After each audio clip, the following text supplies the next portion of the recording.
movements, tactics, all of that good stuff. You can see he's got an amazing, lovely collection here today, and he is going to be sharing with you some of the fantastic knowledge that was acquired on these things in a very interactive manner.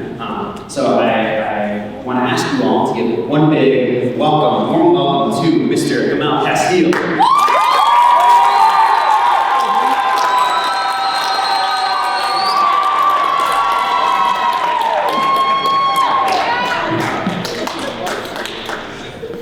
Good afternoon, everybody. It's a pleasure to be here in front of you today. I understand this is the Classics Association, Illinois Junior Classics Association. It's your annual conference, is that correct?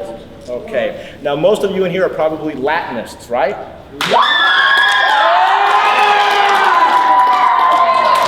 How about Greek?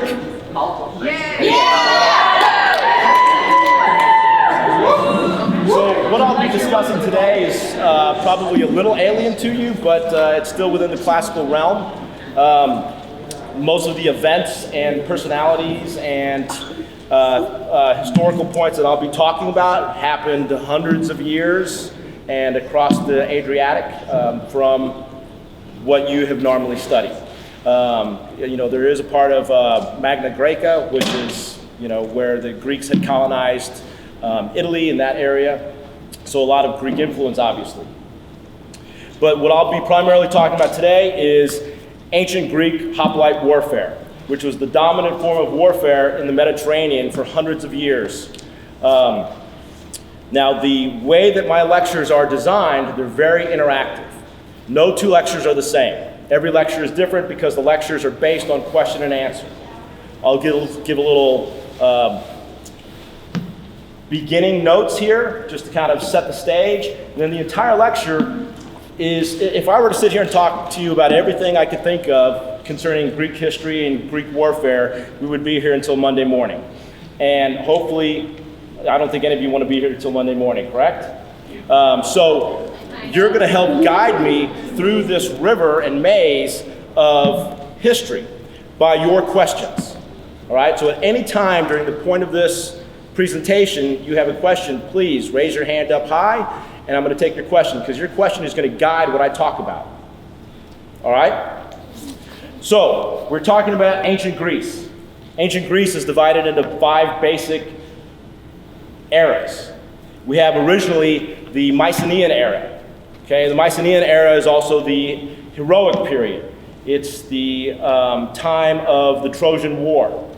It's the time of where a lot of the Greek myths take place.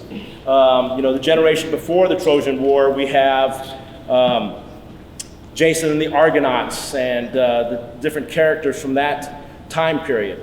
Then we have the Trojan War period itself with the battle of at Ilium with Agamemnon, the Mycenaean king, and his brother Menelaus, going after the Helen, who was abducted by Paris at Troy. We have the characters Achilles, we have Ajax, Diomedes, all the heroes from the Iliad that we hear that Homer writes about 400 years later. The Mycenaean period ends around 1100 BC in some sort of massive cataclysmic type of ending, which ended a lot of the Mediterranean cultures at that time. Nobody really knows exactly why. There's all sorts of different theories about it. But at around 1100, the major powers around the Mediterranean, a lot of them came to a sudden collapse or loss of power, which throws us into the Greek Dark Ages. The Greek Dark Ages last from around 1100 BC until about 800 BC. And we don't know as much about the Greek Dark Ages as we do about other periods, which is why we call it the Greek Dark Ages. There's not a lot of extent knowledge in that period. The Greeks had lost writing and had to be kind of reborn during that era. There is not a lot of literature that we have from then. Even the iconography, like pottery and things like that, are more geometric based rather than based on figures and pictures where we can actually get a glimpse of what was going on, like later in the classical period. And then this period lasts until around 800 BC, where then we start to phase into what's called the classical period. The classical period of Greek history is the predominant era that we'll be talking about today. This lasts from around 800 BC until about 338 BC at the Battle of Chaeronea. This period here concerns everything that we typically think about when we think about Greek history. This is when philosophy starts to grow. This is when all the Greek sciences start to proliferate. This is where, Socrates, Plato, this is the Aeschylus, Euripides, the plays, different drama, tragedy, comedy. These things come into play during the classical period. The idea of democracy grows during the classical period. The idea of the city-state, the polis, okay? These things are all prevalent during this classical period. The classical period also had a very dominant type of warfare, which was Phalanx warfare, which was dominated by the Hoplite, okay? The soldiers that we'll be talking about today. In 338 BC, the classical period comes to an end at the Battle of Chaeronea when Philip II of Macedon crushes the Greeks and brings them under his dominion at Chaeronea, and this ushers in the Hellenistic period. The Hellenistic period is the period where we have Alexander the Great. After the breakup of his empire, after he conquers the once great Persian Empire, you have the breakup into the successor states and all the different civil wars that accompany that. You have Ptolemy in Egypt, Seleucid, Antipater, all those different characters during this period. And that runs until about 168 BC at the Battle of Pydna, which then your people, the Romans, come in and finally vanquish the Macedonian Phalanx with the superior Roman tactics using the maniple, which was much more maneuverable, especially over rough terrain than the giant, bulky, yet very formidable and dangerous Macedonian Phalanx. So that's the era in which we'll be talking about today, okay? Now, with that said, you can see there's a lot of equipment up here behind me, as well as some other people dressed in different attire. And I'm talking about a person called a hoplite, okay? What is a hoplite? A hoplite is a man-at-arms, a free Greek. And why are they important? Can anybody hazard a guess as to why the Greek hoplite, and I will say, some of their battles, which we'll talk about today, are the most important battles in the world, and that they are possibly the most important warriors ever to exist? Yes? Do they still use a lot of their tactics today? Some of the tactics are still used today, especially in riot police tactics and things like that. So that is true. The reason they are important is because everything that we have in the West, Europe and America, what we call Western civilization, is based on what the Greeks developed during this classical period, primarily during the 5th century BC. The 5th century, at the opening of the 5th century BC, the Greek world was under danger and eventually under attack by the Persian Empire. And the Persian Empire swallowed up everything that it could get its hands on. But once we came to the small little conglomerate of city-states in Greece, the Persian Empire finally met its match against a vastly numerically inferior force. Now, even though the Greeks were numerically inferior and economically inferior, their armament and weapons were vastly superior, and their spirit was vastly superior. And that spirit comes from the fact that they were the first civilization that actually espoused freedom of the individual. Now, of course, it wasn't perfect freedom. Not everybody was free in Greece. There were slaves. I mean, there was a giant slave economy that the entire Greek world subsisted on. And of course, women were considered second-class citizens and were not technically free, okay, except in Sparta, which had women's rights 2,500 years ago. But as far as adult male citizens of the city-state, you were free. You were free and you were an equal citizen. And that was a new concept in the world.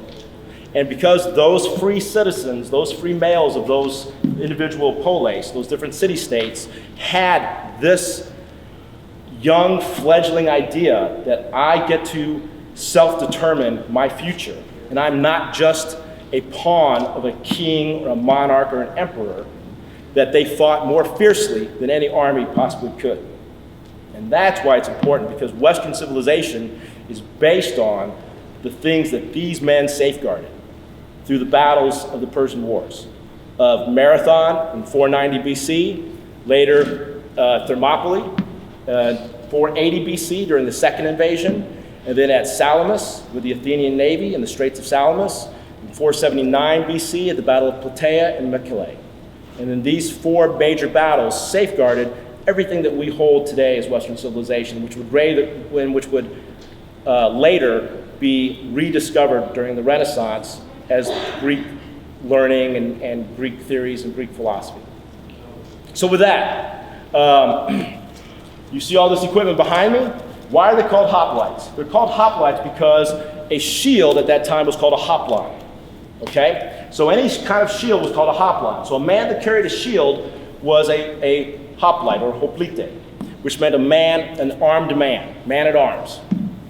Then pan means everything, all. So if you have like pandemic or pandeme, all the people are involved. So a panoplia is all of the equipment. So a hoplite would wear what was called a panoplia, all of his equipment, which would include a shield, the hoplon. It would include armor, like this spolos. Here's a spolos here and a spolos over here. Or it would possibly have a little bit earlier, like in the 6th century, a bronze thorakos. And he would also have what are called kinemides, greaves covering his legs, chronoi, helmets, bronze helmets covering his head for protection, and weapons consisting of an 8-foot spear called a Dory, and then a secondary weapon, a sword of some type. Okay? So once this hoplite, man at arms, had all this equipment on him, that was his panoplia. And the shield, of course, like I said, was called a hoplon. So there are a lot of things up here. There's $20,000 worth of equipment up here that you can ask questions about. And there are 4 of us up here dressed in different attire that you can ask questions about. So with that, I open up the audience to any questions that you might have. Yes? I do have a question. Regarding the Greek phalanx, what would typically happen if that broke? Like, what was the secondary strategy? The secondary strategy, if the Greek phalanx broke, was run. Okay, run for your life. Greek warfare, with the phalanx warfare, was divided into basically 5 major stages. The first stage was the ephodos, the march toward battle. So during the ephodos, you would have the opposing phalanxes, and this was stylized warfare. Okay, it was stylized warfare. So the different city-states sort of agreed upon a certain rules to warfare, if you will. And part of that was to minimize casualties, so that you wouldn't just decimate a population and decimate their fighting men. And the armor developed to be highly defensive in nature. That's why you're covered in head to toe in bronze and leather armor, okay? Rather than other armies throughout the times, other soldiers who were conscripted soldiers, okay? Conscripts who were nothing more than meat fodder for the kings and the emperors. Didn't matter if they lived or died, because they weren't free men. They had no actual value. They were just tools, pawns for the lords or the emperors, the monarchs, chess game. Okay, so the Greeks, as free people, devised a very defensive form of strategy. So the 2 phalanxes, and a phalanx, if you don't understand what a phalanx is, it's a giant group of men tightly packed together, shoulder to shoulder, standing shoulder to shoulder, and then one behind the other, making rows. And it's a giant rectangle, if you will, and it basically marches forward like a big porcupine with bristling spears sticking out in front of it as it just mows down everything in its way. And there's a wall of shields in front of the phalanx where every individual is holding a shield in front of him, which I'll demonstrate later. Actually, you'll demonstrate later. And so there's a wall of shields in front with these bristling razor-sharp spearheads pointing out directly in front of them, just jabbing and sticking everything in its path. So the ephodos is the march of the phalanxes, as the phalanxes start to march toward each other, okay? Then they would typically break into a run, an epidrome. and they would charge each other, usually yelling their war cry, and they would charge each other. The Spartans would march silently to pipe tunes and under extreme discipline, but they were the most disciplined army at the time. So the epidrome, the charge, would have the two phalanxes running toward each other, charging, and then they would clash into each other. The two sides with their shields would clash into each other. Okay? And after they would clash into each other, we have what's called ophismos, the push. So the front lines, the front people, the promachoi, the front rankers of the phalanx, would be pushing and driving into the other phalanx, shield against shield.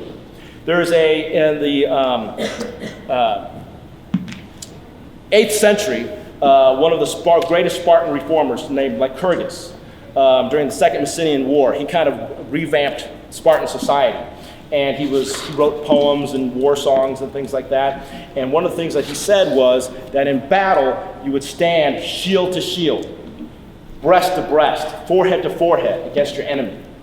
Okay? So the fighting was very upfront and personal, because the entire idea of Greek society was based on a concept called Andrea, which is courage, bravery. Okay? So to stay back and shoot arrows at somebody, which they would euphemistically call spindles, like a woman's spindles when she's sewing. They would take only cowards throw spindles at you. You know, a brave man gets right up in your face and stabs you right, directly in front of you. Okay, so you have the ophismos, where the two sides are pushing against each other. Then, at that time, you have another aspect of it called the doratismos, the storm of spears, where everybody that's not pushing, well, everybody's pushing to some degree, but where the lines behind start, stabbing their spears into the enemy across from them. And in the literature of the time, we hear, very graphically, that people are being speared through their eyes and coming out the back of their skull, that the spear point went into their mouth, severing their tongue and coming out the back of their neck, and they turned gray as their body and the knees caved and they fell into the dust. This is the way that the literature of the time actually depicts and illustrates what warfare was like. With these very, very gruesome and vivid imagery of what battle was actually like. Now, if one phalanx broke and the line broke and an opening opened up, and the other phalanx would have the momentum and push forward into it, okay? And then push everybody back. And then that phalanx that broke would then be routed. And the hoplites would have, because your protection in a phalanx is keeping cohesion of the phalanx. And the armaments and weapons and defensive tactics are designed to stay together. So the more you can stay together, the more protected you are. Once you break up and open up, you lose that protection because you have no flanking protection or no rear protection. Okay? So then the other phalanx would turn to run and be routed. And then sometimes the victorious phalanx would then pursue them, chopping them down as they pursued them. Socrates, everybody heard of him? And what's Socrates famous for? What? Philosophy. Did you know Socrates was a decorated war hero? Socrates was, can I say, a badass? Did I say that? I don't know. I just did. Socrates was a decorated war hero. He fought in 3 major battles. He fought at Potidaea, he fought at Delium, and he fought at Amphipolis. At Potidaea, after the battle would be ended, they would always vote on who was the most courageous soldier, who was the most courageous warrior. And at Potidaea, Socrates was voted the second most courageous warrior in that whole battle. Alcibiades won the first spot, but he also had a lot of political connections. So Socrates, the philosopher, was considered the second bravest warrior at the Battle of Potidaea. And in 424 BC, at the Battle of Delium, which was a major rout of the Athenian army, the Athenians invaded Boeotia, which was their neighbors. And the Thebans got together and nominated a Boeotarch, which is like the leader of the army, named Pogandus. And Pogandus changed some of the 200-year-old typical strategies of the phalanx, and he made some variations to them. And I can get into those in a little bit. But because of those variations, he was able to decisively beat the Athenian army and routed them. And during the rout, Socrates is the one responsible for saving the majority of the Athenian army in retreat. So, he was a very accomplished warrior because all free men who were physically capable were warriors for their city. Okay? So after that, after the rout of the Phalanx, then the victorious army, I just noticed you have a stuffed doll there. Then the victorious army would then set up wherever the rout began, wherever the point was where the enemy phalanx was broken, would be called the tropee. Okay? And at the area of the tropee, they would erect what's called a tropeion, which is where we get our word trophy from. Okay? So the trophy, our modern day word trophy, is because at this point right here, X marks the spot, is where our side beat their side and turned them to rout. So after the battle, they would erect a big tree or pillar or something there, and they would strip the enemy dead of their best weapons and best armor and best helmets, and they would nail them to this tropeion as a symbol of we are victorious. And then they would hold the battlefield. And then they would wait for the enemy side to basically come and ask for terms to collect the dead. And once you asked for terms to collect the dead, that was your tacit way of surrendering, of acknowledging your surrender, And so that's basically how it would play out. If that makes sense. Any other questions? Back there in the white. What do the symbols on the shields mean? The symbols on the shields. Okay, these particular shields here are hoplons, but they're a specific type of shield used only by the Greek phalanx. And they're called, plurally, they're called aspidae. But one at a time is called an aspis. Okay, and this is the major Greek shield that made phalanx warfare possible. The symbols on the front, the Greeks were highly iconographic people, and they were highly religious people and a highly superstitious people. So you would have symbolism all throughout your armor and your weapons and your shields and things like that. So these shield devices are called blazons. And this one here is a gorgon, a flying gorgon. So the gorgon, Medusa, right? If she looked at you, she would turn you to stone. Or I guess if you looked at her, you would turn to stone. So this is a gorgon, coming at you. So if I have the shield and I'm coming towards you with the symbol of the gorgon on it, it's supposed to, oh my God, make you a little fearful, okay? You can't see it from here, but like on the front of my chest plate, I have a trauma plate that's a lion. It's the head of a lion. And a lion is to denote ferocity and strength and bravery, right? So I have all these little totems and symbols all over my armor, which tell a story about, oh, I'm brave, I'm tough, I'm like a lion, or here, be fearful of me because I have the gorgon's protection in front of me. Or here, the Pythos, which is the python, great python that Apollo slew. Okay? Now this one here is a lambda, the Greek letter L, which is a symbol for Lacedaemon. The Lacedaemonians are who the Spartans. Sparta was just one city in Lacedaemon. So they call themselves the Lacedaemonians. They didn't really refer to themselves as the Spartans, because that was one city in their area. So, Spartans later on have used a lambda for Lacedaemon on their shield devices. And different, like Thebes would have like a club because they were descended from Heracles, so they would have like Heracles' club. Athens would have oftentimes like an owl on it because Pallas Athena and her owl. Okay? So different city-states would have possibly different shield emblems to denote who they were. But it wasn't only to a polis or to a city. It could also be to your clan, your family, or just even personal. There's a story of one particular hoplite that had a fly. His whole shield was blank except for a fly drawn on it. And his friends were like, whatever his name might have been, Megacles or something. Well, why do you have this fly on your shield? And he said, because When I get so close to the enemy, that fly will look gigantic. That goes back to that whole Andrea of I'm going to get right up next to you when I kill you. So that little fly is going to be like a big thing in your face. Okay? So there's all sorts of different shield emblems to denote things like that. Helmets were often decorated. The shapes on swords were decorated. Everything up here, if you notice, you can't notice it now, but there's decorations all through this. On my sword, there's decorations all through it, etc. Does that answer your question?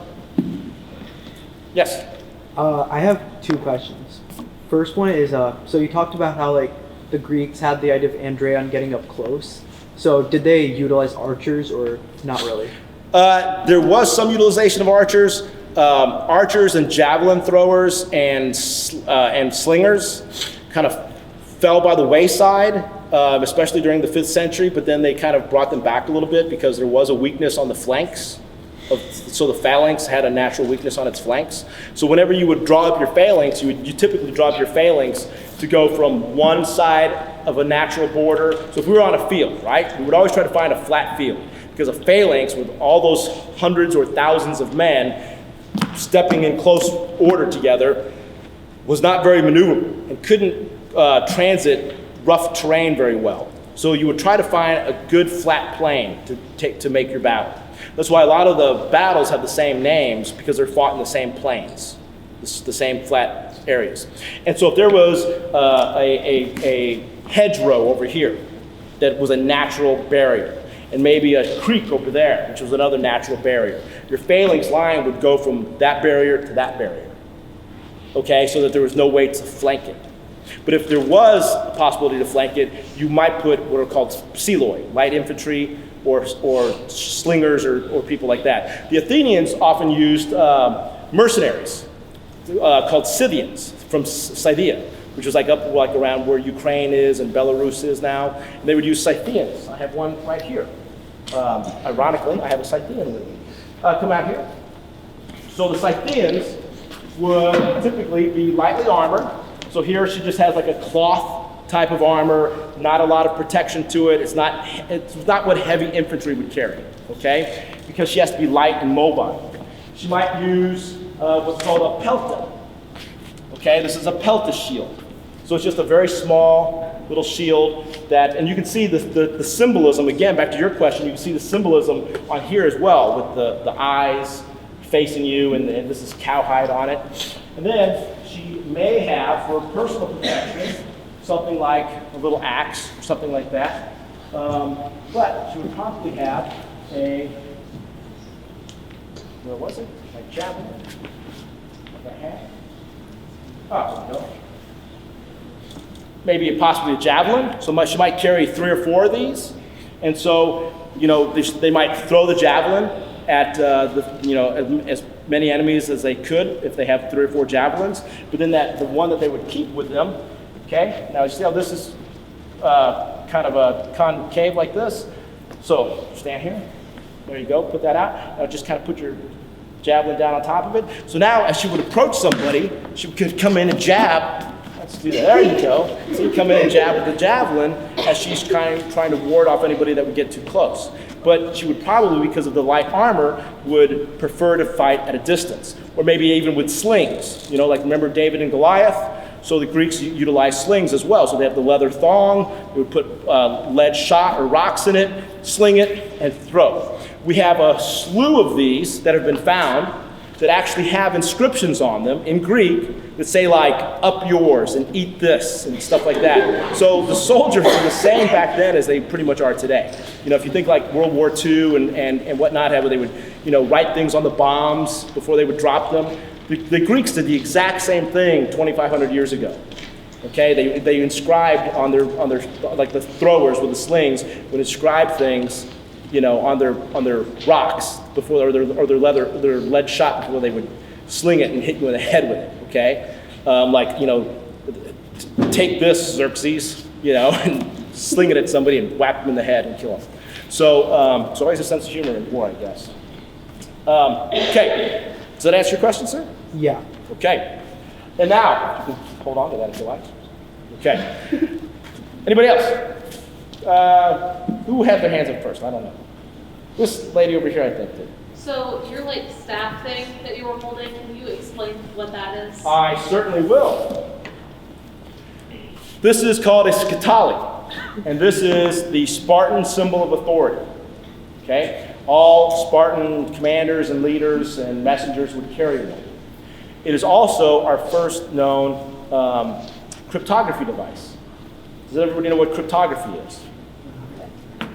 Everybody knows what cryptography is? Sending encoded and decoded messages, secret messages.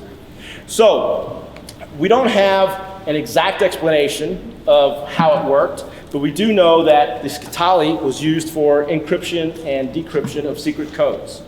Okay? And we know that a ribbon was used, and that the ribbon would be wrapped on the scutali, the message would be written, and then the ribbon given to the messenger, taken to the recipient, and then they would wrap the ribbon on their scutali to be able to read the message. So, how would this possibly work in real life? We don't know exactly. My theory is that the head of the scutali were all uniformly made. Okay? They all have the same breadth and width, etc. Okay? Or possibly they were made prior to that particular battle. Okay? Or maybe a mark on it from here to here, that would be decided upon uniformly before that particular battle, so that everybody involved, all the commanders or whoever would be receiving and sending messages, would know what's the length or breadth or width of messages for this battle. Okay, that way it wouldn't be something that the enemy could learn about and use at their will, right? So then when the message would be written, let's say they would use this, and they would wrap the ribbon around the top, and then write their message. Now the message would also have some coded language in it, like possibly, we don't have anybody writing down for us that we have, this is exactly how it was done, okay? So some of this is just conjecture on my part. Possibly there would be some symbols in here that would be agreed upon before that particular battle or campaign. If I write an owl, it means this. If I write a moon, it means that. Okay? If I write a star, it means this. Okay? And then they would write the message, and put some symbols in it as well, unravel the ribbon, give it to the messenger would take it off, and then rewrap it on the recipient's scutali, and then they would be able to decipher the message. So this was actually one of the first known cryptography device in military campaigning. And it was also, standard issue to Spartan leadership and commanders as they would go throughout the Greek world, because everybody would know that you were a Spartan with authority to treat with them if you were carrying a scutali.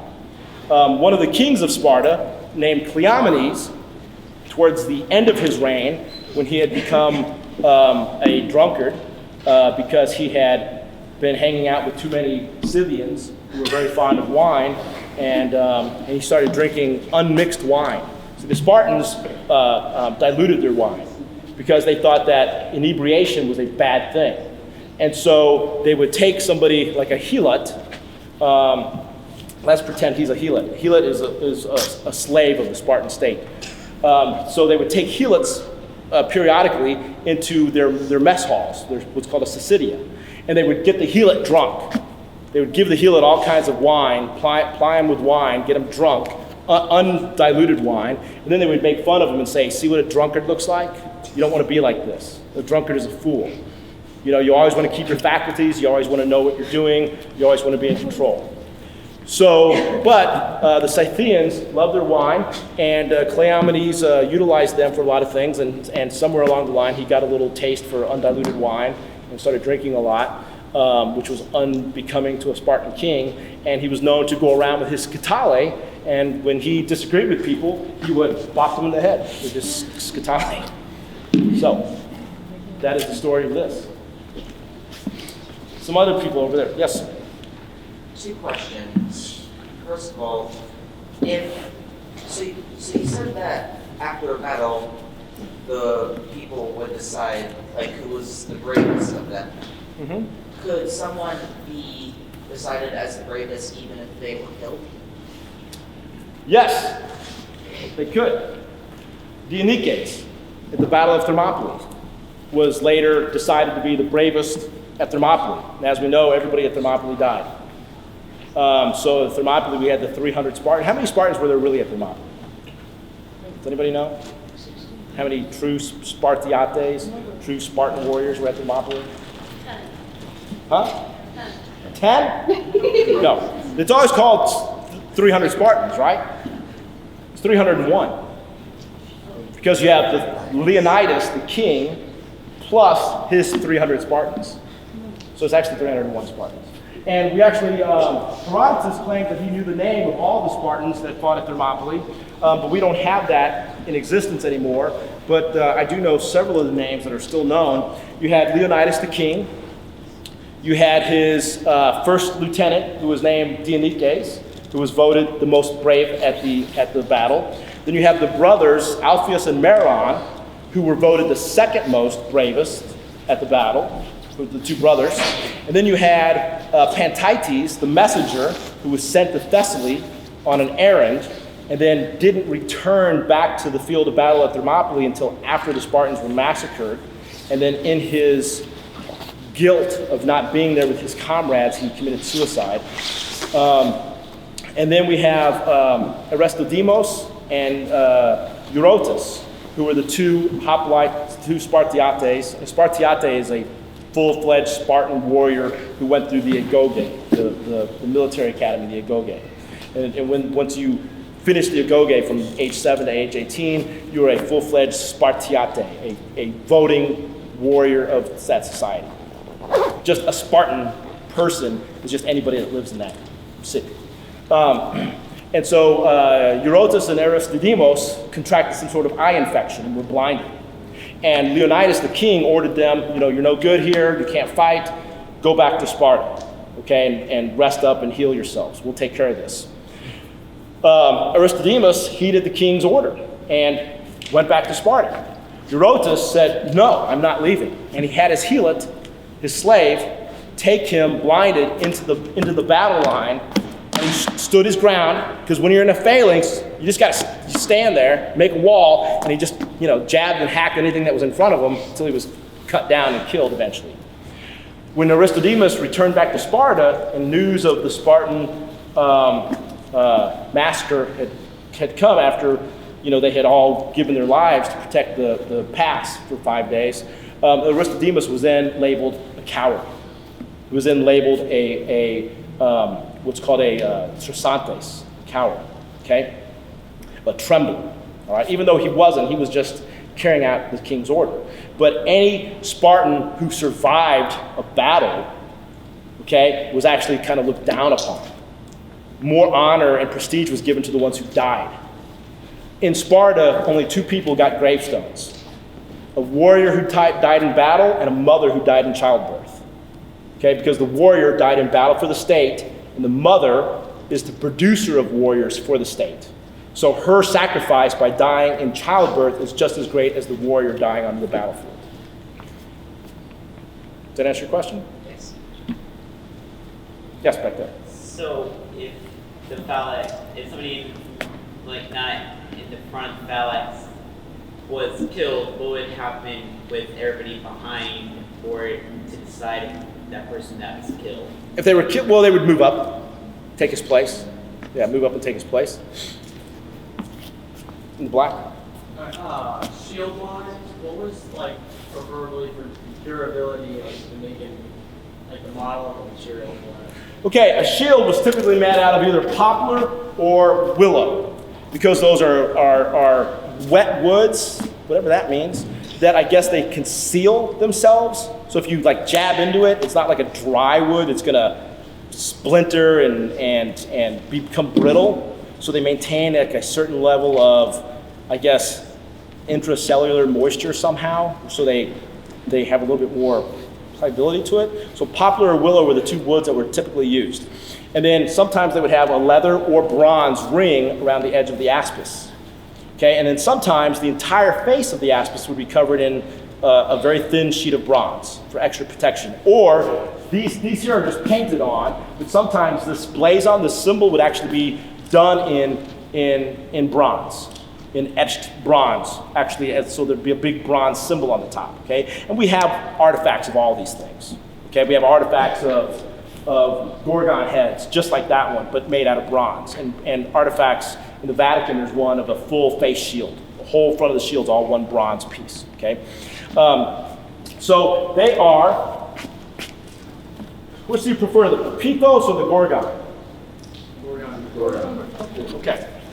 So you can see the back of the aspis is concave, all right? So it's a dish, it's like a bowl. And in the middle of the aspis, we have this armband, which is called a porpox.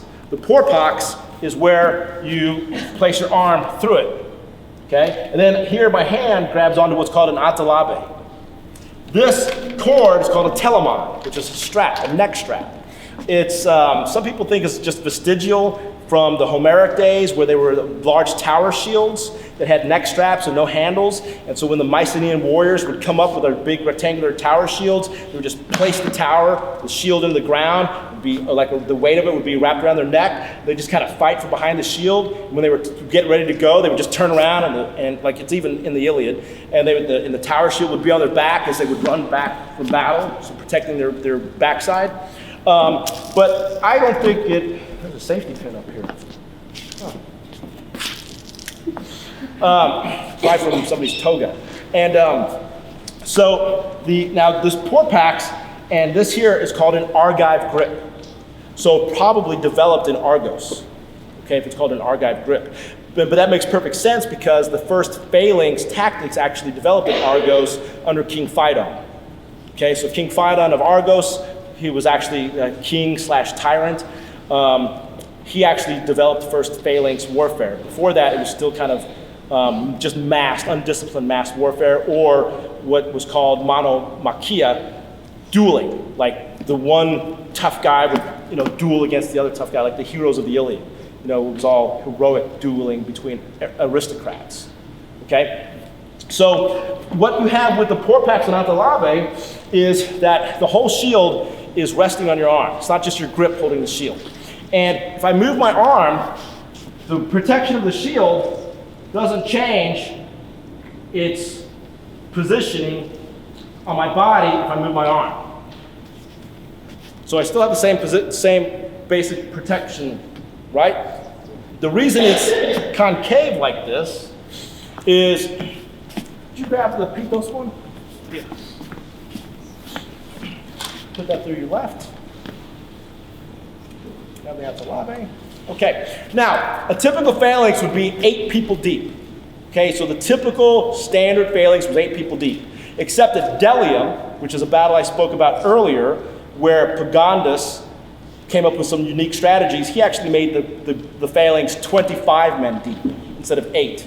And so that extra mass was able to crush the 8 deep Athenian phalanx. Okay, and then later on, Philip II of Macedon before that, at the Luectra in 371 BC, Epaminondas of Thebes would make a 50-man deep phalanx, and that's when he crushed the Spartans finally.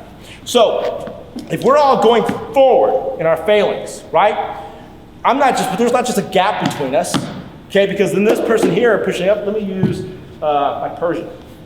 So now we're in the Persian Wars, and we have a Persian enemy, okay? And so if the Persian is up here pushing against us, and he's, great, and this is a very Helleno or Greek-centric lecture. So I kind of use the Persians as a ruse here, and I kind of I make fun of the Persians a little bit. I mean, look, he's wearing pajamas. So, but I'm actually Egyptian by ethnicity. I'm Egyptian, and we would have been on the side of the Persians because we were conquered by the Persians at that time. So. Anyway, so nothing personal against any Persians. So let's say he's up here pushing against me, right? Now, if I don't have anything behind me, look what happens. But he is pushing against my back. Pushing against my back. Okay? So now the force of him plus 6 more behind him pushing forward, how's he going to maintain? Keep pushing. You got to push behind. How's he going to maintain anything? Right? Now, on top of this, Go back. Don't go anywhere. This is the main weapon of a hoplite. This is the 8-foot Dory. Okay? It consists of the acme, the iron razor sharp spearhead. It consists of the acontisma, the spear shaft, and then the serrator, the bronze lizard sticker at the end, the bronze butt spike. Okay? And this is real. This will really skewer about 3 people in a row, at least. Okay? I've tested it on beef hide before, 5-inch thick beef rib cage, and it goes through it like butter. Okay? And so a human being is nowhere near as thick or dense as a cow. Yes, sir? How do they get people off? How they get what?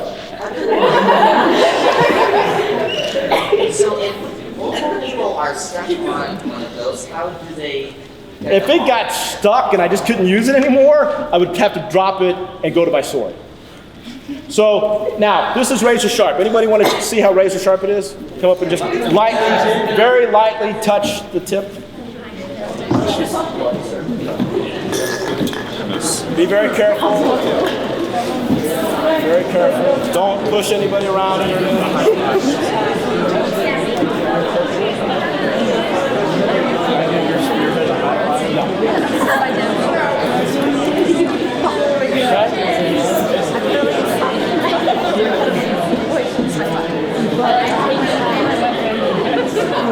Right. Good. 2 more people and that's it. All right. Good. Now imagine razor sharp, right? Can pierce you like butter, right? I'm in 70 pounds of armor, which I'll put on in a minute. My Persian is in pajamas. I have 7 people behind me pushing me. He's up here. Let me give you a fighting chance. Grab that little axe. Okay. And I'll give you more of a fighting chance. Do you want to be a typical Persian or an immortal? Let's go immortal. Immortal? Okay, grab the three. Okay, now, we have a Telemon also on there. So we're going to put that. So let's strap it go around you. There you go. You got the little. Now look at him. He doesn't have a Porpax and Antalave. He's just got a central grip handle, so he can just kind of push away. But this is Wicker. It's Wicker. Okay, but remember, he's a conscript. Well, no, as an immortal, he would be a professional soldier. But if he was one of the, there was 10,000 immortals. Okay, and they were the personal bodyguard of the Shah Hanshah, the emperor, the emperor of the Persian Empire, the king of kings, Shah Hanshah. But most of the Persian army were conscripts, which meant as Cyrus or Cambyses or Darius or Xerxes or Artaxerxes or Xerxes II or whoever came through your town on campaign to war, he would say, your town needs to provide me with 150 men in the morning for my campaign. Well, but we're farmers, we're whatever, we don't, well, then I'll kill everybody here if you don't do it. So the next morning, 150 guys in their clothes, and then, okay, here's a little axe for you, here's a short spear, here's a wicker. I mean, it didn't matter if they died.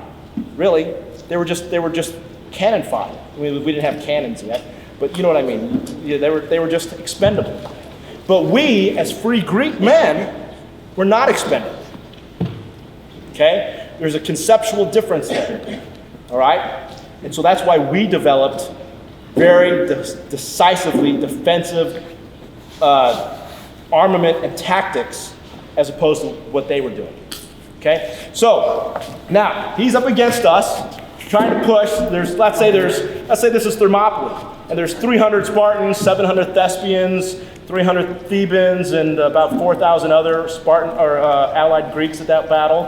And there's anywhere from 200,000 to 1 million Persians, depending on what historian you believe. Okay? And the Greeks beat them for 5 days, until finally Ephialtes the traitor showed the Persians a goat path around the back of around the mountainside to come behind the Spartans, okay? But at that point, you have all of us one behind each other, pushing, he pushes me, everybody else pushes him, and we're going forward, and he doesn't stand a chance. Now, add to that razor sharp spear, pop, pop, pop, pop, pop, perforating him all over, and his friends. Okay? So, it's estimated that anywhere from 20,000 to 60,000 Persians died at Thermopylae, with a Greek defensive force of about 5,000. So at Marathon, 490 BC, we have a Persian army of maybe 25,000 that was left on the beach while the rest of them went or sailed around the peninsula to attack Athens. And there's a whole story behind that. And in that battle, 10,000 Athenians and 1,000 Plataeans fought against about 20,000, 25,000 Persians. Only 192 Greeks died and over 6,400 Persians. So the battle tactics and the armament is decisive, as well as the will of what they wanted to do. So now, why is this concave? It's concave for a couple reasons. One, I can rest the bulk of it on my shoulder, especially when I have my armor on with the large shoulder pauldrons called epomedes. When they're on my shoulders, it has a really nice place to rest.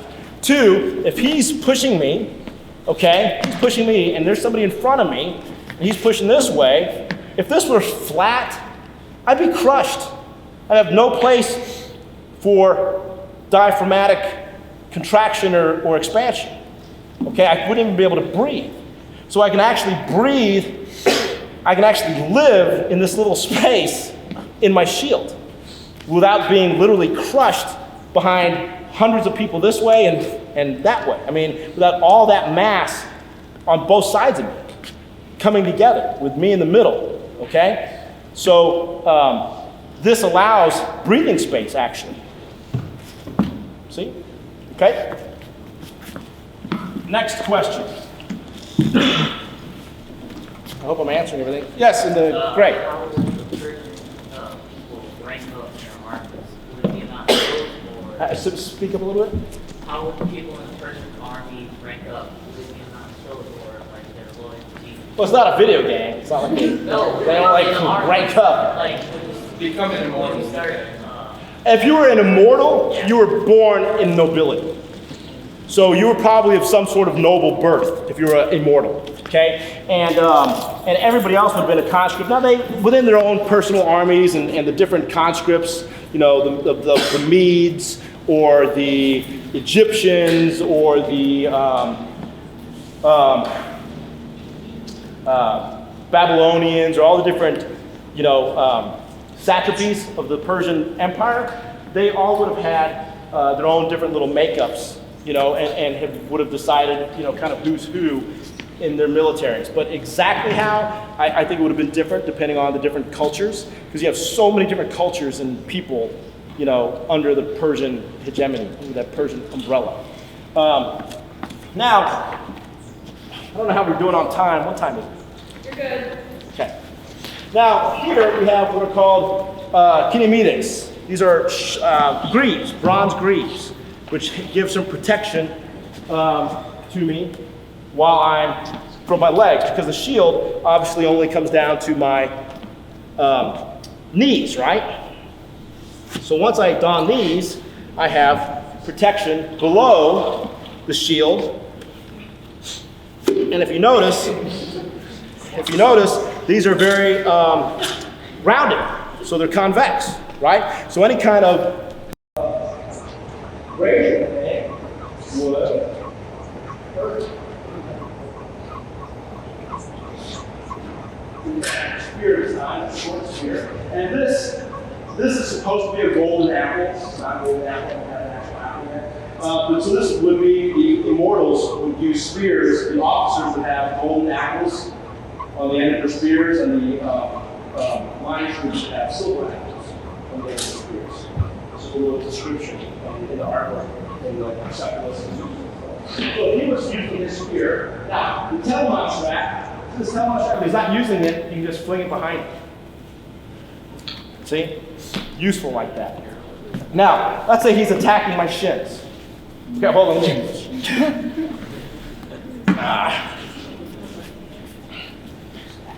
So, now that is not a real blade on that, but he's attacking my shins. See, if it were to hit, try to get it straight on. See, it's usually, it's convex, rounded, so a lot of it is going to be, up close and slow you can do it. But if you're just jabbing it into it, it's going to just slip off, right? Yeah. See, yeah, it's just going to slip off. So it's not going to do anything, okay? And if he does hit it straight on, it's bronze. So he's going to have a lot of force to break through that bronze, okay? Now, if you notice on these spears, I've heard a couple of little giggles in the audience when I said the butt spike, all right? The bronze butt spike. Okay, there's a purpose for everything. So the main weapon is the razor sharp iron acme, the spearhead. The secondary part is this bronze butt spike.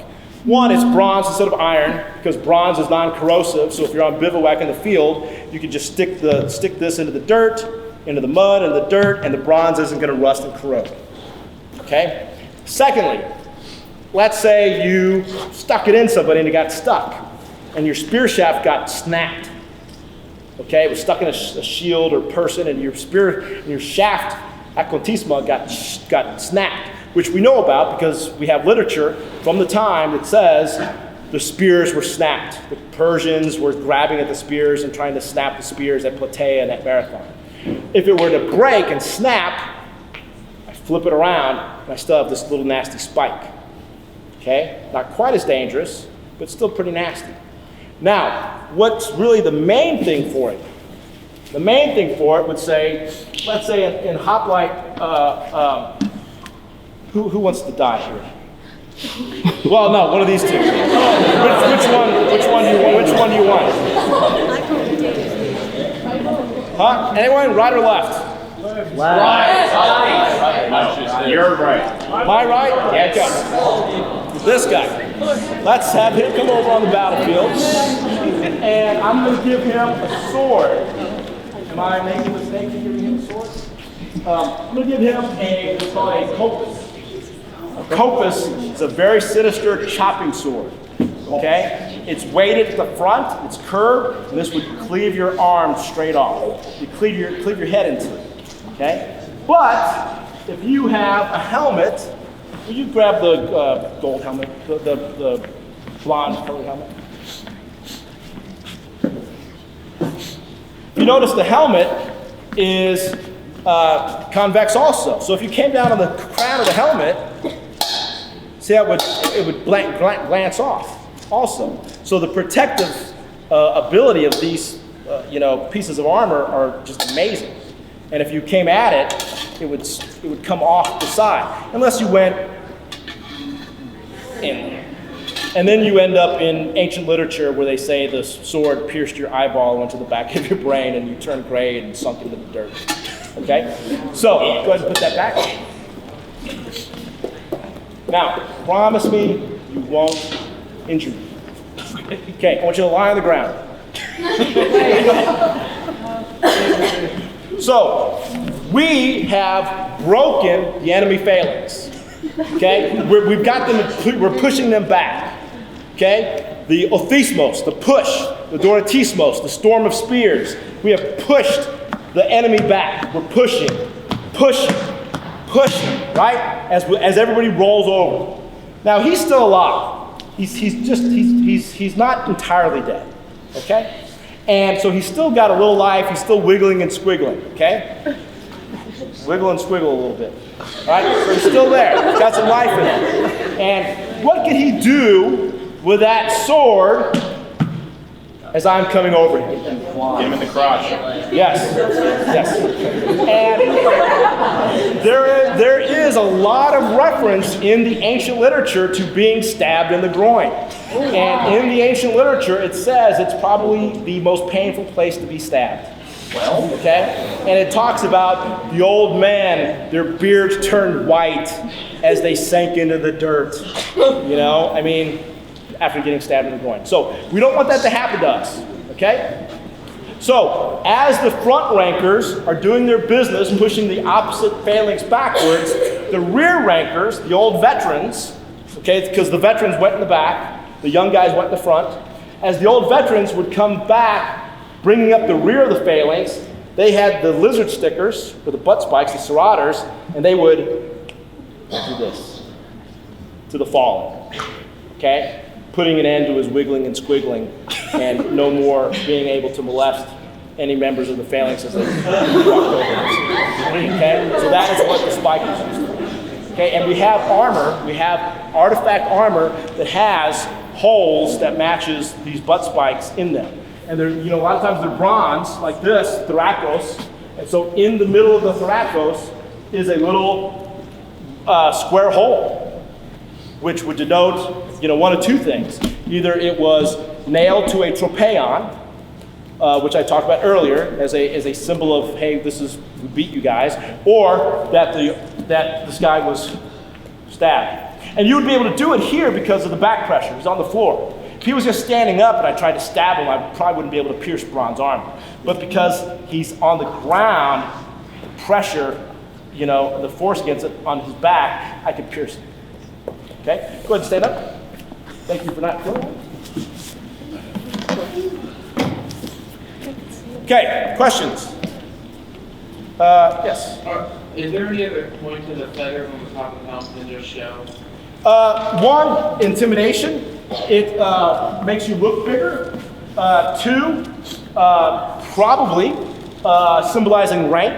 Yeah. So people of various ranks would have different horsehair crests. These are horsehair crests, not feathers, but horsehair. So, we know in the Iliad when Hector is, trying to kiss his son goodbye before the final battle, and Hector's wife is holding the son.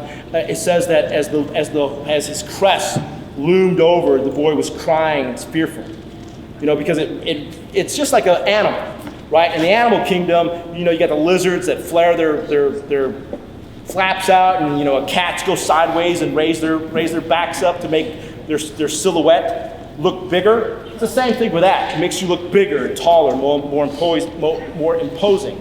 But also it probably denotes rank. So if you notice, like that one there has no crest. So like a regular line soldier, a rank and file soldier would probably have no crest. The file leaders would probably have longitudinal crests, and then the main leaders would probably have transverse crests. And then some people, kings or whoever, might have multiple crests or other accoutrements. Now, this is a spolos. This is quite heavy. This is leather and bronze. There's over 400 bronze scales on this. It's pretty heavy duty. Let's see. We can get it off here. There we go. Now, let me have somebody run up here real quick. Anybody? Okay. One more person. Okay. Yeah. I just want you to test to see how heavy this is. Pretty heavy? Yeah. That's pretty heavy. Yeah. It's about 40 pounds. Okay? It's about 40 pounds. Now, he's acting as my helper here. He could be like a skinophoroi, a baggage carrier, helper. He probably isn't a hoplite, he probably isn't a helot, because I wouldn't allow a helot to probably be armored. But I might, He could be an armored helot, maybe a trusted helot. Okay? Take this and just kind of pull it up a little bit so I can get this latched. I feel scared. Okay. Now, see this here and here? Yeah. The front side, the back side overlaps the front, and then don't untie anything, just see the loops? Yep. The loop just goes through over the donut. So this is called a spolos. This is the main armor of a hoplite. Can't quite get it. There we go. So the helots were slaves of the Spartans, and they were Mycenaeans that the Spartans conquered back in the 7th, 8th century. After, I want to be able to get this one. you can, everybody does. It's hard to find good helix these days. Make sure the front is behind the back. Yes. Get it? Yes. Awesome. Now, put my sleeves out a little bit just so it looks cool. There you go, not too much. We don't want too much cool. Good. So now, here I am adorned in 40-pound piece of leather and bronze. Okay? This is extremely defensive. Okay? This is about 1/2 inch thick 3-ply saddle leather with bronze trauma plating on the epimedes, bronze trauma plating on the chest, and over 400 layered bronze scales surrounding my viscera, my abdomen. All right? It's going to be very, very tough to get through this. Plus, it also provides a lot more mass and weight to me.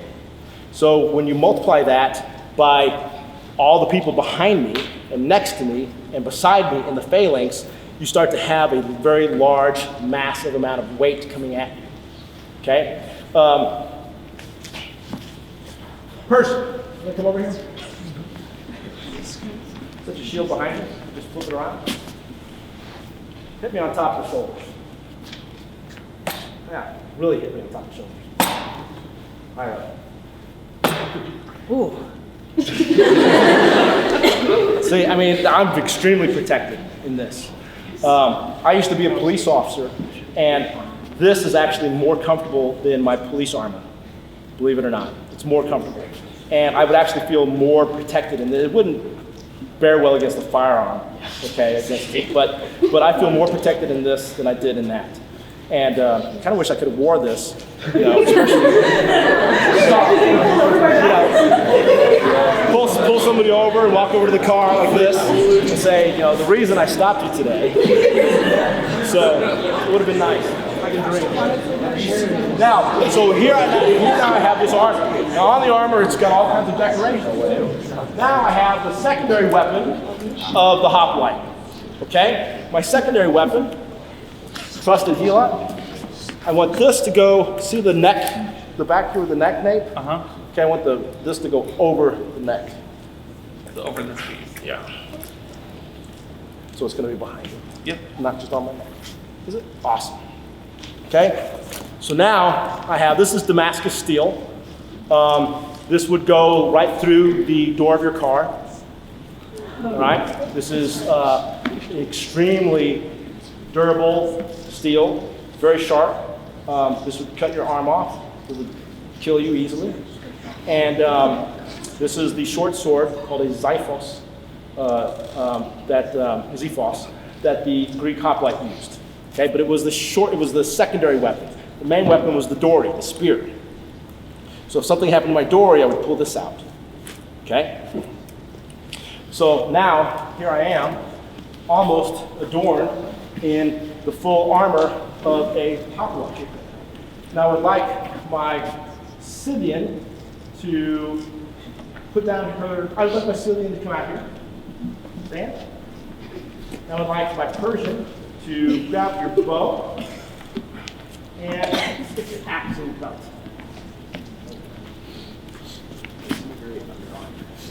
So, oh, you can keep the shield. And javelin. Okay. Do you want a bow? No. Okay, she likes the javelin. All right, now, here, and there's all sorts of things to talk about any of these things. It just depends on what your questions are. So here we have the Persian, okay? Here we have the Scythian who would have fought with the Persians after they were conquered into the Greece. So we have the enemies of Greece here. We have him, blonde one. Take your glasses off.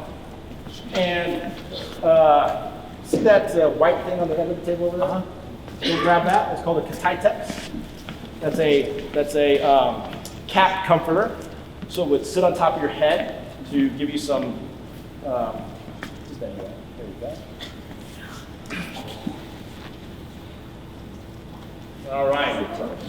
Now, Why don't you grab the Pitos shield?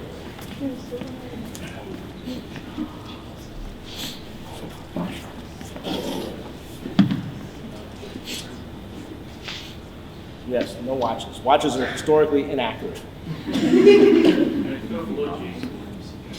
Bro. You can have a sundial on your wrist. That's it. All right.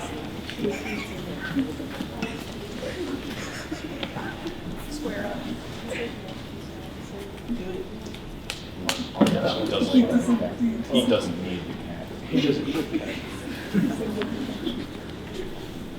Now you can see what fully armed Greeks, as opposed to at the time, the enemies of Greece, the Persians, Scythians, and different barbaric hordes from the east coming into the Greek territory would have been facing. Now in a phalanx, let's stand facing the audience. Now, in a phalanx, put your left foot forward, okay? And that shield up against you. Now here we would have our shields overlapping, all right? And there would be a wall of us going from side of the terrain to side of the terrain, all right? And there would be at least 8 deep facing, let's turn this way, facing the enemies here. Okay, put your shield to the front. Oh, hold on, we're not moving forward yet. He's too eager. So here, as we face the enemy here, the barbarian hordes would be coming at us, yelling and screaming and waving their hatchets and javelins at us. Of course, you have your bow in your hand. So now, look at the archer, the Persian archer. Now, if the Persian archer would sling his shield back around, and now he's going to take his arrow. He's going to stand off at a safe distance, about 200 meters. Okay? And he's going to fire his spindle. So punch your left arm out all the way, and then raise it up. Punch your left arm out, raise it up, pull that back to your cheek. Higher, higher, higher, higher, higher, higher. Because it's going to go up in the air and come down, right? Okay? Now, let go. Boom. Okay? He fires the spindles. At Thermopylae, they sent a scout out to check on the Persian advance. And when the scout came back to Leonidas, he said that the Persians are so numerous that when they fire their arrows, it will blot out the sun. And Dionykes, who was voted later the bravest of the Spartans at that battle, said, well, very well, we'll have our battle in the shade. Okay, so they had a very kind of impugned opinion toward archers. Now, what would happen if they sat back with hundreds and hundreds or thousands of archers and shot at these heavy infantry? Well, one thing is, like at Plataea, the Spartans had to, and one thing at Plataea, the Spartans grounded themselves and came down and put the shields over their heads, all right, waiting for the rain of arrows. Okay? And then finally, once the rain of arrows, when there was a break, they got up and charged. Then there's what's called the charge of the phalanx. Okay? They would actually have an Olympic event called the Hoplitodromos, in which they would practice this. And once the archer would go up to fire, as soon as the archer would fire, the phalanx would start running and charging at full speed to go under the arrows so that they wouldn't be in the beaten zone or the death zone of the arrows as they would come down. All right. Now, some people would obviously get hit and get injured or killed, but with this type of armament, where everything is convex, bouncing off, sliding off, the shields raised, if we're in a static position, we have a pretty good chance of getting through that. Okay. So this is what you would have accounted for at any of the battles during the Persian Wars or during any time during hoplite or phalanx warfare, with hoplites dressed in about 70 pounds of bronze and leather, with these razor-tipped spears and razor swords and these shields that covered the majority of their body, and be fighting against the elements over on the other side of the stage. Any questions? Yes, sir. Was there any risk of hoplites accidentally hurting their allies during a battle?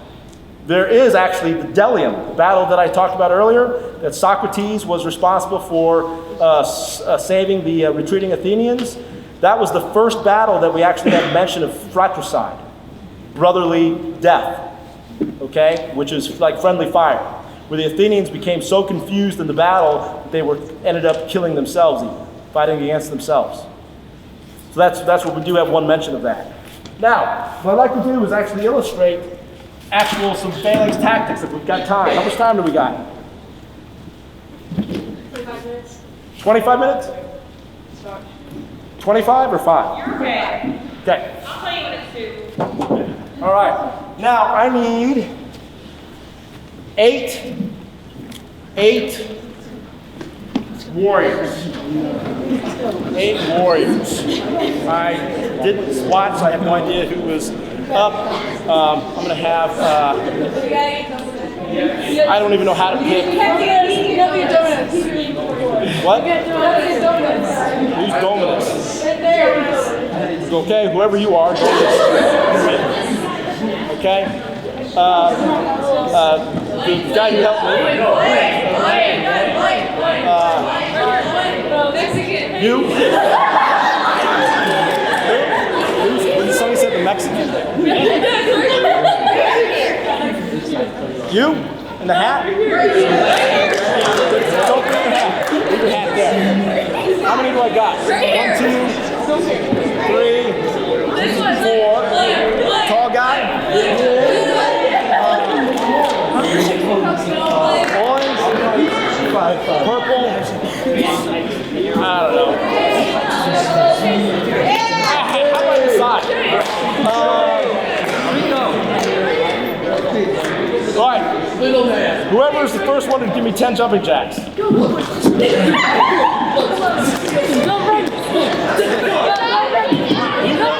I don't know who won. Who won? Point out who won. This guy, I don't know if he'll fit in the armor though. Yeah, I don't think he'll fit. I'll have you be a helper. I'll have you help him. Okay, this guy right here. Now, no togas. Sun's here. Okay, now each one of these people. Okay, I got 8. 1, 2, 3. So I'm gonna have you be a helper because the armor just won't fit you, buddy. 1, 2, 3, 4, 5, 6, 7, 8. Each one of you pick somebody to come help you. Chance.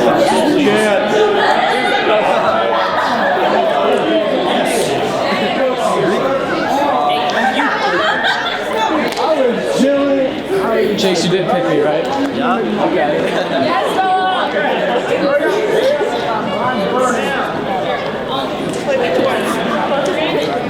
Yeah, and then.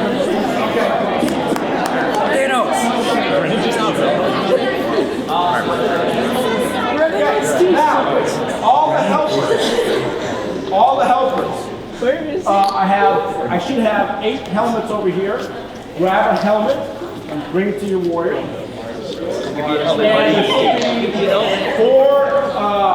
4 sets of armor over there. Whoever can get to them first, grab some of those.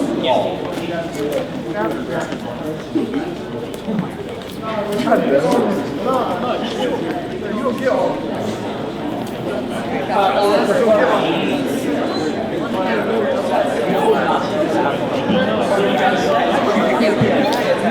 Okay, the armor is sets of armor. There's the front and the back. So if somebody, I need a back, I need one back.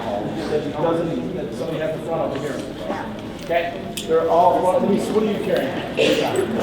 Both of them? Okay. There's a back that's not over here. Okay, that's that. Okay, now, helper, you're going to be much more helping if you put the armor on them. All right. Okay, put the helmet on, put the armor on.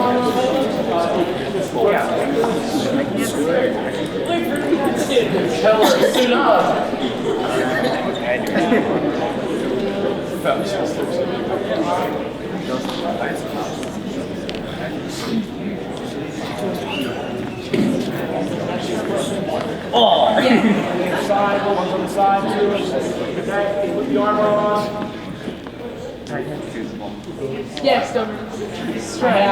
Somebody's who's a warrior? You're no longer a Latino woman. Okay, you can help us. Look at the bronze.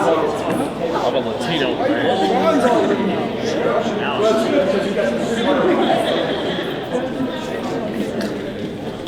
Okay.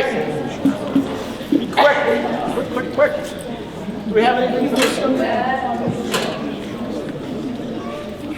We've got the fridge.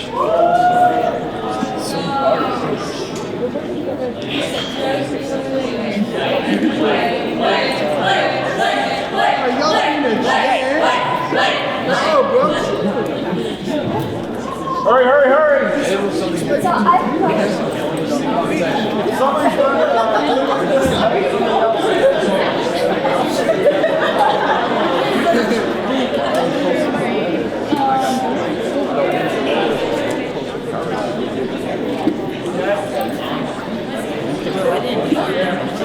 If anybody's not doing anything, if somebody else could use some help getting this stuff strapped on.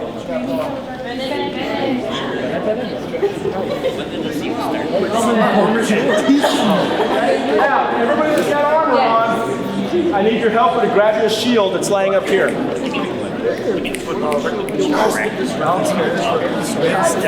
armor built? We're not getting there. Stoltis, give him a shield.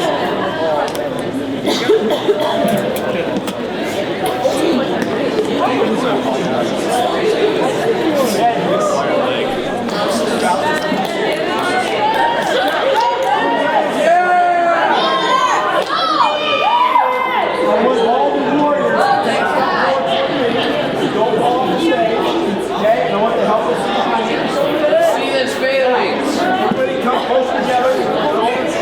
The strongest Phalanx. Oh my God, that's crazy. Now, while you guys, I want the warriors to stay here as helpers. Behind the table are spears. Yeah. Not real spears. Spears with tennis balls. Grab everybody a tennis ball tipped spear and give to your warrior. Yeah, that's like twice running.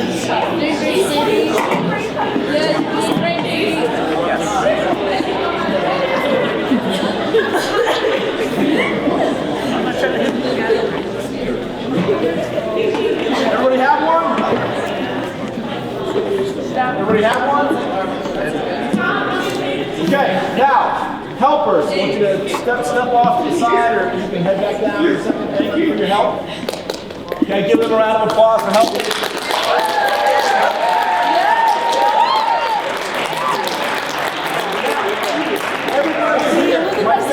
Everybody take 2 steps to your right. 2 steps to your right.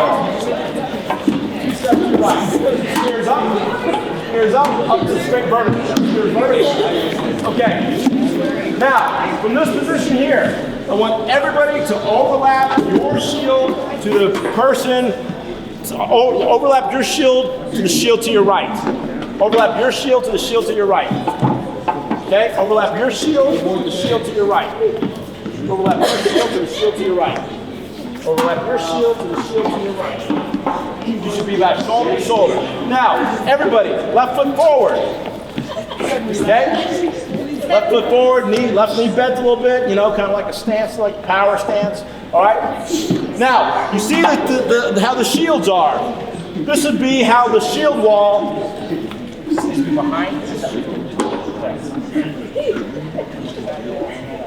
It's 2 o'clock. Okay, 2 o'clock? 2 o'clock. So we have what, 15 minutes? 15 minutes. Okay, that should do it. So now, this would be our shield wall. So what you would face on a frontal attack would be a shield wall of armored hoplites, how I was authentically dressed, like this, okay? Now, lower your spears so the spear tips are toward the front. Spears are going to be held aloft over your shoulder, a little bit higher up over your shoulder, okay? A little bit higher. Sometimes they would even hold it above their heads. Sometimes with the thumb forward, thumb backwards, where they would actually stab downward at an angle. Okay. Now remember, this is the front of a phalanx. So everybody take a step backwards. So Persian, come here. Stand in front of us. So now, don't step backwards because there's a stage. So now imagine, thousands of him running toward hundreds, if not thousands of them. They're maintaining a cohesive shield wall, okay, which will be virtually impenetrable. So you run in and see if you can find an opening. Now, as he comes in, what's that guy doing? See how his spear's coming at the side? To get him. I mean, it's just... Okay, now, let me draw the Persian out of the way. Persian, come out of the way. This side over here is going to be in front of my phalanx. Okay? Everybody, from here, I want you to all turn to your right.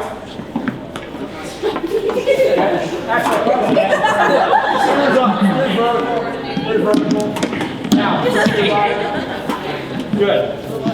Now, from here, you're going to put that left foot forward again, and you're going to press your shield into the back of the person in front of you. It has to be in the back. There cannot be a space. There cannot be a space. It's in the back. Probably you might want to go back this way. It's in the back. In the back. So it's literally in the back of the man in front of you. So, now, I don't want you to push too hard, okay? But just a little forward pressure as the guy in front starts to march forward. Everybody behind him is pushing forward. See the stop. Okay. So you see how the mass of the phalanx pushes forward, okay? The mass of the phalanx pushes forward. Now, from here, okay, let's everybody take about 5 steps backwards. Then I want you to stay in that position where you're facing this direction. Okay? Now, without actually pushing forward, just left foot forward. Okay, shield against your shoulder. Shield to the back of the man in front of you. Right? Now, lower your shield, lower your spears, and raise them up. Raise your arms up. High, high, high. Okay? Now, the guys in the back might not have to do it. Guys in the back, you just kind of hold yours a little bit higher up, like more vertical. Okay? Because you're waiting. You guys are the Aragos, the rear rankers, you're just going to spear the people as you step over. Okay? Now, up here, this is where the force is coming. He's the one that's pushing against the enemy, right? So he really can't, we're pushing against each other, okay? We really can't do a whole lot of fighting because our heads are going to be down, our helmets are going to be down, and we're just going to be pushing, right? So we can't really be jabbing much. We might have our spears out there just doing this, but we can't really aim or do anything, okay? But, all right, hold on. But the guys behind him can actually look and aim. As he and I, and maybe this next row, are just down pushing for our lines, trying to give all the force we can, okay? Then those guys are the ones that are going to be reaching over trying to find an opening to stab me. Okay? And if I get stabbed and get, mortally wounded or in the neck or the eye socket or the armpit, and I go down, then it opens up that phalanx spot behind me, right? So, now what I want to do is first 4, 1, 2, 3, 1, 2, 3, 4. You guys split off, you 4 come backwards. You 4 go backwards. You 4 turn around, face them.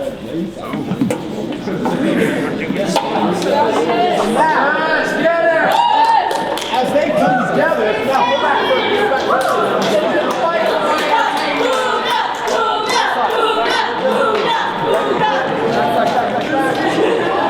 So, we're going to go through the phases of phalanx. I just want you to kind of march in step really small. So now the photos, okay? The photos. You're marching in step, coming to the battle.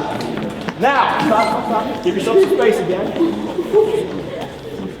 Back. So the photos marching toward the battle, right? Now, epidrome, the charge. Just kind of a mock slow motion charge.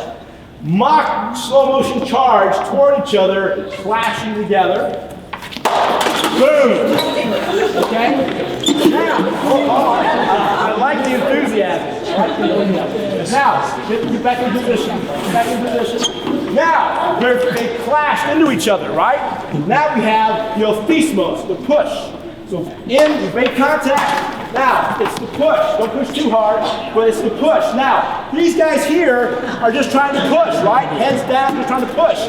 These guys here in the back are doing the storm of spears, the Dory smoke. Trying to jab at everybody. Okay? Now, pause. Okay, relax.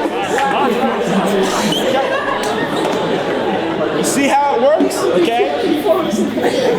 Now, from here, let's have you two break off and come next to them. Okay? Get your break off and next to them. Alright? So now we're going to have you two in the back break off and come next to them. So now we have a little mini phalanx here. We've got 2 rows and 2 files. Okay? 2 rows and 2 files. Now they've marched, everybody kind of marching in place, marched toward each other, now kind of jogging in place, they ran toward each other, clashed together, now they're pushing, now they're spearing. Now, somebody got hit.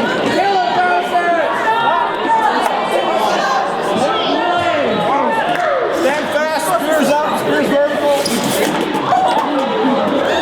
Okay, guys. All right, spears vertical. Vertical. Okay, is everybody alive?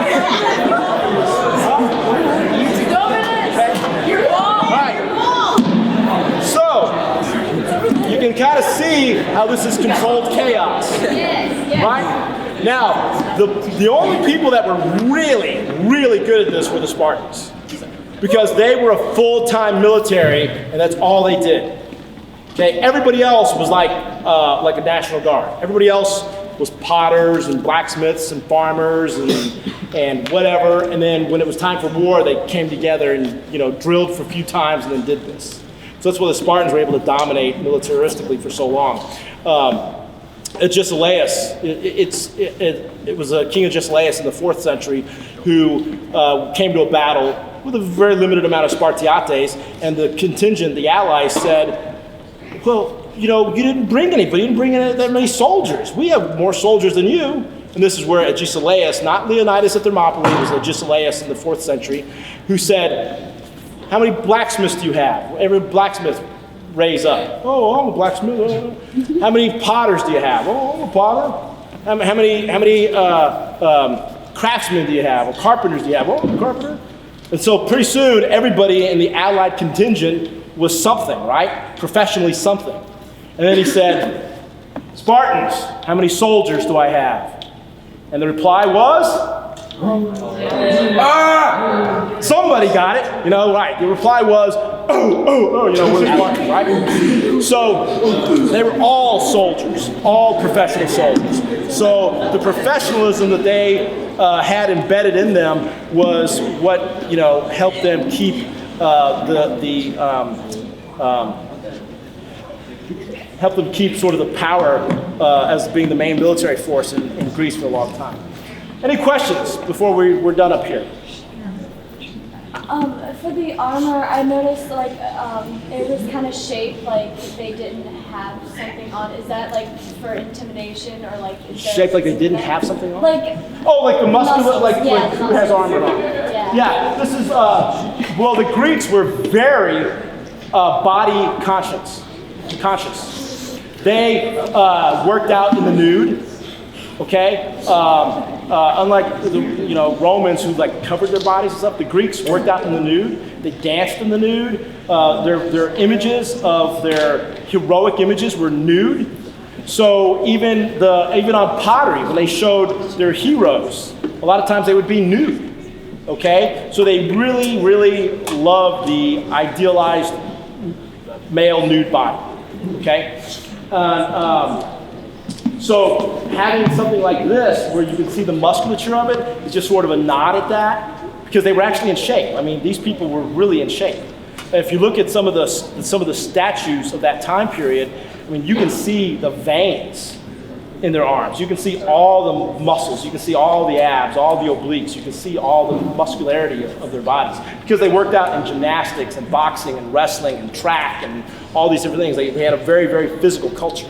Okay, so they looked down upon.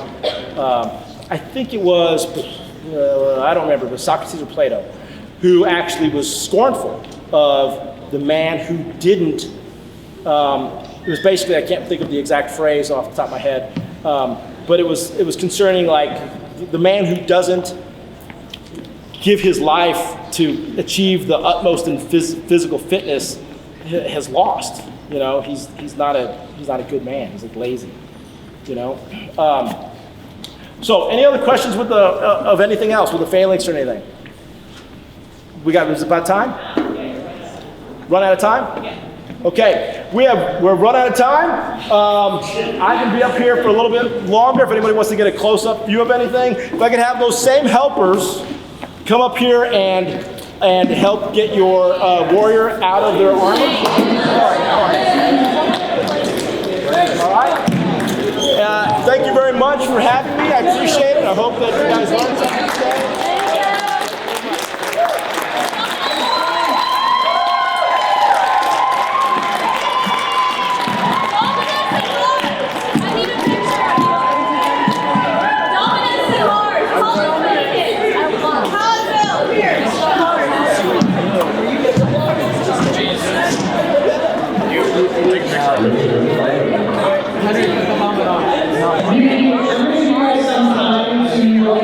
Look at the items up on stage when you come and interact with them.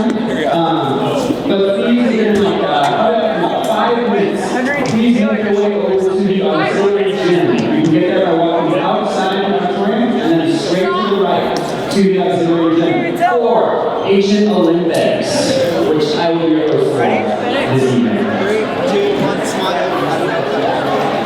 Asian Olympics, right after this, in 5 minutes, I have Dory to get the right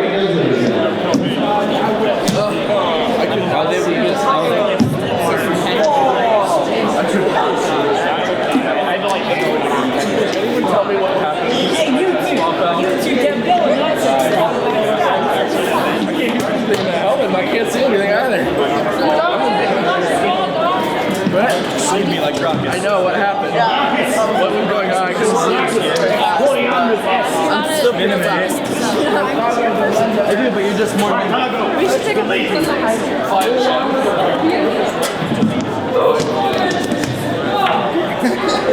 Like,